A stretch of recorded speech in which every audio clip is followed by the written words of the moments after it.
তো হ্যালো বন্ধুরা, আমি তোমাদের সামনে আরেকটা নতুন ব্লগ নিয়ে চলে এসেছি। তো দেখছো বৃষ্টি পড়ছে, তো বৃষ্টিটা দেখে আমি নিজেকে সামলাতে পারলাম না, যেহেতু আমি ঘরের কাজ করছিলাম। তো বাইরে চলে আসলাম একটুখানি বৃষ্টিতেই মজা করতে। হ্যাঁ বন্ধুরা, তো আমার ছোটোবেলার কথা অনেকই মনে পড়ে গেল, যেহেতু ছোটোবেলায় আমরা অনেক জলের মধ্যে খেলাবাতি করতাম। কোনো সময় কাগজের নৌকা বানাতাম, কখনো কখনো জলের মধ্যেই সাঁতার কাটতাম। আর বান্ধবীদের সাথে তো সেই মজা করতাম, জল নিয়ে সেই খেলা করতাম। জানো, জলটা দেখলে আমার তো খুবই ভালো লাগে। তোমাদেরও কি ভালো লাগে? আমার তো এই জলটাকে দেখে এত মনে পড়ছে ছোটোবেলার কথা, সেই দিনগুলো কি আর ফিরে পাবো? তো বৃষ্টিটা দেখে আমি তো সেই নাচানাচি শুরু করে দিয়েছি। হ্যাঁ, সেই যে দিনগুলো আর কি পাবো ফিরে? না, কোনো দিনই ফিরে পাবো না। মা বলতো, না রে জলে ভিজিস না, যদি তুই জলে ভিজিস জ্বর চলে আসবে। মার কথা বলতাম, তুমি চুপ করো তো, একটুখানি জলে ভিজতে দাও আমাকে, একটুখানি জলের মজাটা নিতে দাও।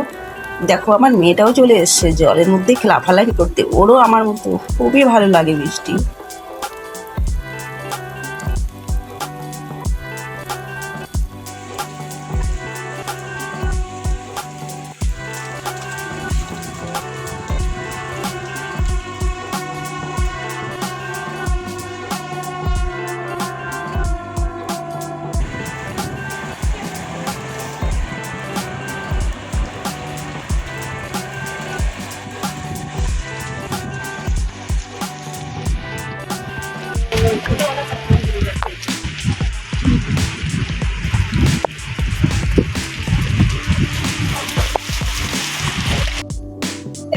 দেখো তোরা, আমাদের এখানে কত বৃষ্টি হচ্ছে, কত সুন্দর লাগছে বৃষ্টিতে। তো তোমাদের আসলে কিন্তু কি হচ্ছে, তোমরা অবশ্যই বলবে কমেন্টে। আমার তো বৃষ্টিতে শুনতে খুবই ভালো লাগে, তোমরা এই ব্লগটা অবশ্যই দেখবে।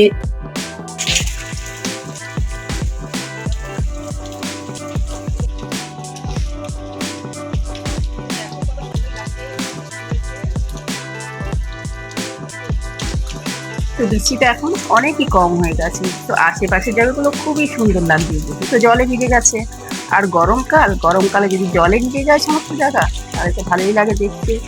তো এই দেখো, তোমরা সবাই আশেপাশের জায়গাটা এখন দেখে নাও।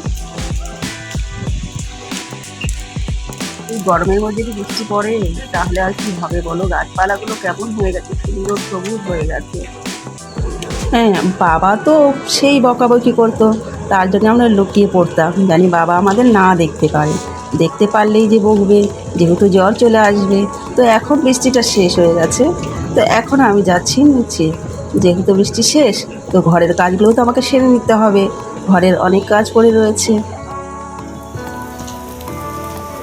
হ্যাঁ, তাহলে আমি এখন নিচে যাচ্ছি, যেহেতু অনেক কাজ আছে। তো তোমাদের আমার ছেলে পুরো আশেপাশের জায়গাটা দেখিয়ে দেবে, যেমন গাছপালা, পদা, বৃষ্টির সমস্ত কিছু, আকাশটাও দেখিয়ে দেবে তোমাদের।